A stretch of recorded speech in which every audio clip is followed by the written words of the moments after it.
Welcome everybody to episode 10. And now here we're going to talk about something today where I get to honestly gloat for the first time. I get to say that I was right. I want my flowers. Because I predicted this. I knew Trump wanted Canada. That was the whole purpose of Greenland. It ain't Russia, it ain't China. It's about Canada. And here we have this article. Trump team met with Canadian separatists that want break from country. Holy shit. Trump administration officials have reportedly held several secret meetings with, Canadian separatists who want to break free from the rest of the country. Group of separatists who want the oil-rich western province to become independent. As usual, it's about oil, but there's a lot of problems going on in Canada, and the governments aren't letting the people be themselves, right? I mean, here in America, we have states' rights, and I think Alberta wants in on some of that pie, Emil. I think they went in on some of that pie, that American pie, and I don't blame them for it. I do not. And honestly, Canada, they're basically America light. I've said it before and I'll say it again. Welcome home, Canada. You always was on America's continent anyway. So you know what I'm saying? Yeah. So they're just fucking snow Texans. They're just snow Texans. So look, we're bringing them into the fold. I completely support this move here, this play by Donald John Trump. What a goat! Can't thank him enough. Especially because of that Canadian fuck who decided to piss me off. Now we just get to love your country and bring it into the fold. I hated you so much I decided to love you. See, I think we should take all of Canada, honestly. Not just Alberta. Alberta's a great step. Alberta's a great step, right? A good step in the first direction, but I think we need all of Canada. I mean, you want to tell us why it would be such a great idea? I mean, they have a lot of land. I'm actually looking at an article about Canada's resources. Okay. Apparently, Canada is one of the leaders in mineral production. The minerals involved in tech. They also got iron, coal, petroleum, gold, copper. You get it. Sure. Everything. Natural energy. Resource. Richly endowed with hydroelectric resources. It has about 1/6 of the world's total installed hydroelectric generating capacity.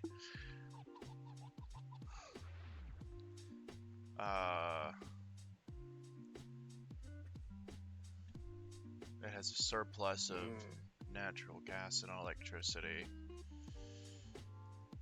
The largest producing oil and gas fields are in Alberta, which indeed they are. Yeah, and that's the one that's wanting to separate, right? Secede, basically. Yes.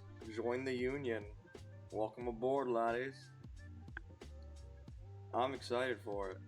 I hope it happens. I really do. See, I wanted to go over to this other video.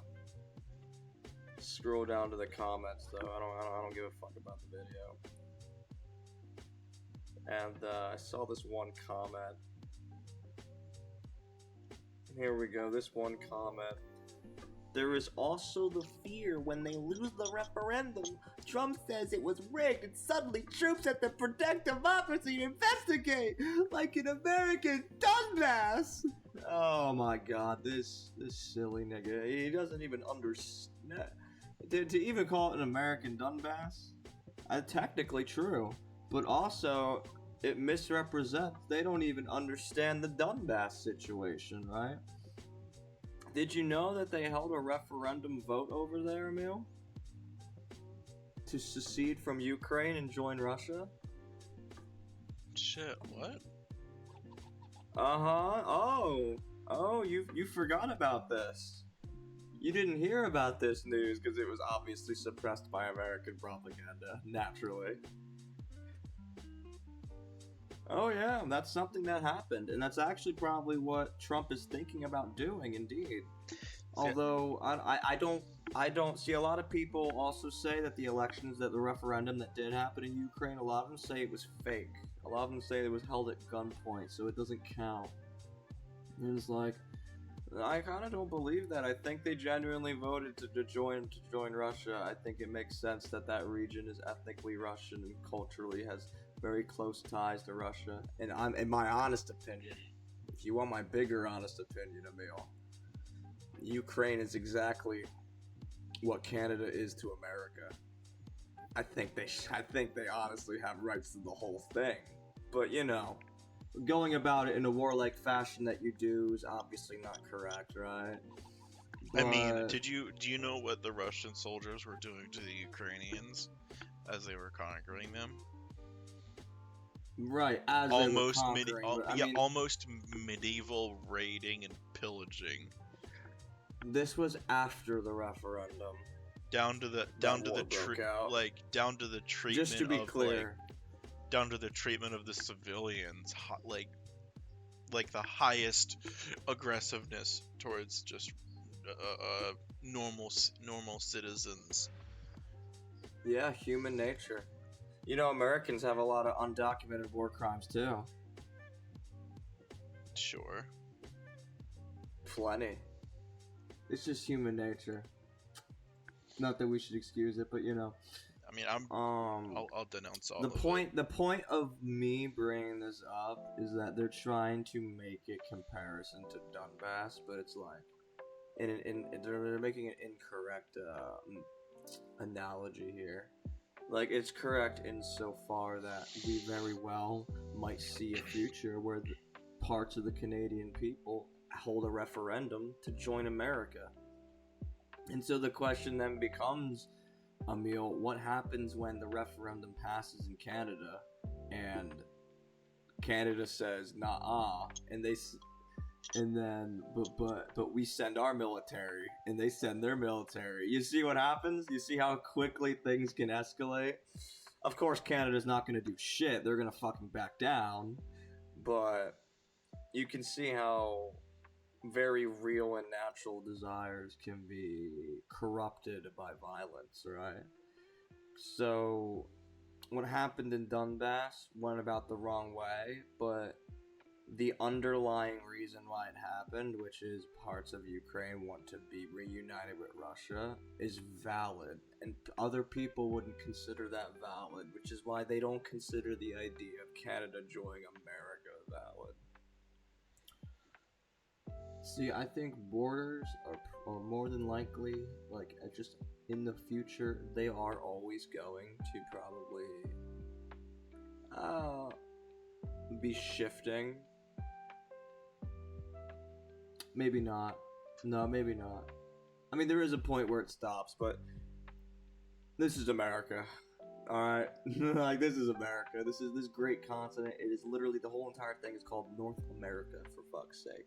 When people say United States, they still say America, so. And it is what it is, so this is what the land is going to be. The land for the Jews. The great multicultural project. And there are those who do lie. Those who shall not be named, like Voldemort, you know what I mean? Those who shall not be named, those who do lie. We know who they are, though. But America is the new Jerusalem, the real Jerusalem. And I'm gonna make sure we make that cultural change happen, because I'm at the forefront of it, right? Unlike many other people. So yeah, fuck this guy for his Donbass comment. His Donbass comment was a dumbass comment, you know what I'm saying? Sure. I think so. So, like, we definitely just need Canada, right? You're fully on board, Emil? fully on have no board. issues I don't of- know. Yeah. I mean, I personally think if it comes down to a war, we shouldn't do that. But, because if we're gonna start doing this, if we're gonna start doing the same things the Russians are doing, define war though, because if we have what I just told you, I just outlined a situation for you. What happens when Albertan residents pass a referendum such that they gain independence? Canada says no. Alberta asks U.S. for troops. Do we have an obligation to defend them? I mean, because think about it, Canada would then be acting as an authoritarian state. I mean, sure, as long Because as we're only defending. Right.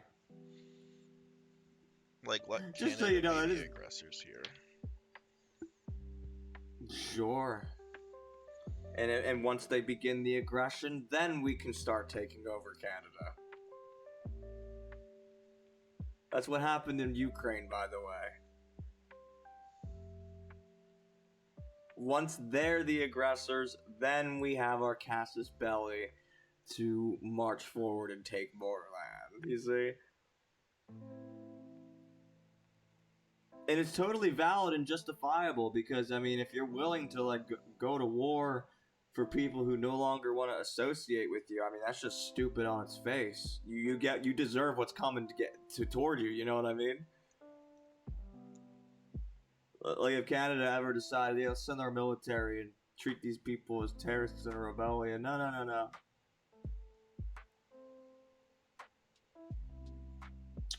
People really need to respect the American project for what it is, too. I think there's too many people in this country who want to tear it down.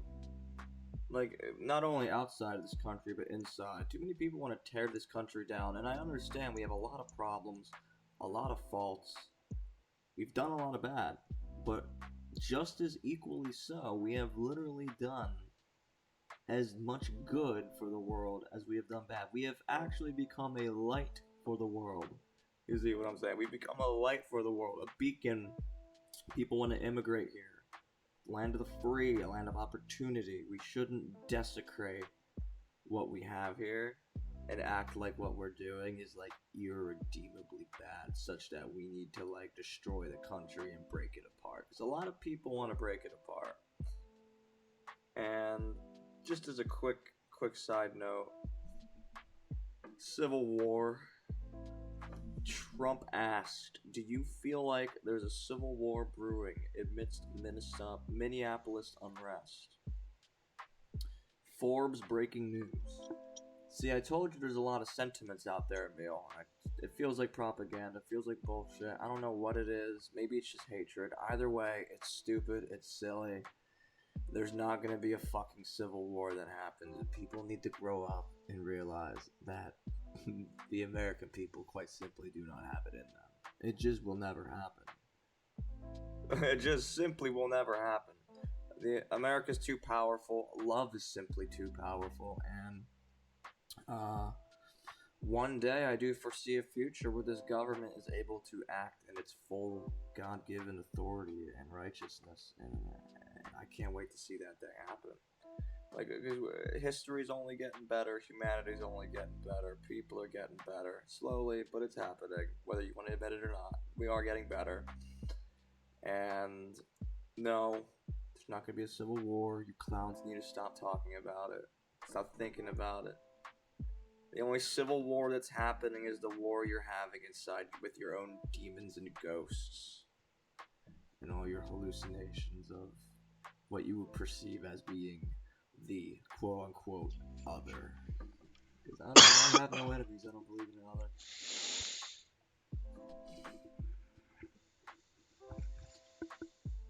Yeah, so I think that sums up my thoughts here. I think that's 1 point for Leon. It's 1 point for Leon out here. I fucking predicted the motivations of the Trump administration. No surprise. No surprise. I understand animal nature, psychology, and therefore human nature very well. And you all will soon see that more and more as the days go by. How well that I just seemingly know people. Any last thoughts, Emil? Any last thoughts? We're coming for Russia. We're coming for Russia. Fuck no. I do not want that Arctic desert wasteland. No, I'm saying that this is obviously preparations for war. Venezuela, fucking the Middle East, now Alberta, fucking Greenland. We're amassing resources. Yeah, I think people are underestimating just how much Russia's actually been genuinely weakened by Ukraine, though, without America lifting a finger. See, actually, that's something I kind of want to bring up just a little bit. Just side note, it's really interesting that people like the only thing we've wasted in this war in Ukraine is just material and ammunition. And, like, you could say that weakens us as a nation, right? Because, like, oh no, we're out of ammunition. But it's like, we can build that shit overnight, though. Like, if we really retooled our economy toward a wartime economy, you know what I mean? We could get all the things we lost back. It's just shiny toys of metal. The thing that you can't quite easily get back as much as human life. And we haven't wasted a single... except for the idiots who said themselves out there, but we really haven't spent any American lives on this Russia situation yet, you know? So, we're doing, I'm not even sure if we would have to deal with Russia. I think if World War III is to happen in the future, if anything, we're setting up for another Pacific theater. I think Europe is going to have to deal with the Russia problem, and rightfully so. They've been mooching off our backs for too long. So they can deal with the Russia situation, right? I think we're focusing on the Pacific, and that's why we're talking about AI and semiconductors and the computer chips in Taiwan. You see what I'm saying? Yeah. I mean, Trump has definitely made it a big point in his administration's focus to shift toward the Pacific. So, we'll see what happens with all that. I guess that concludes my thoughts. Recording. I predicted the future, ladies and gentlemen. Recording. Hell yeah. So we'll see y'all next time. Peace out, brothers and sisters.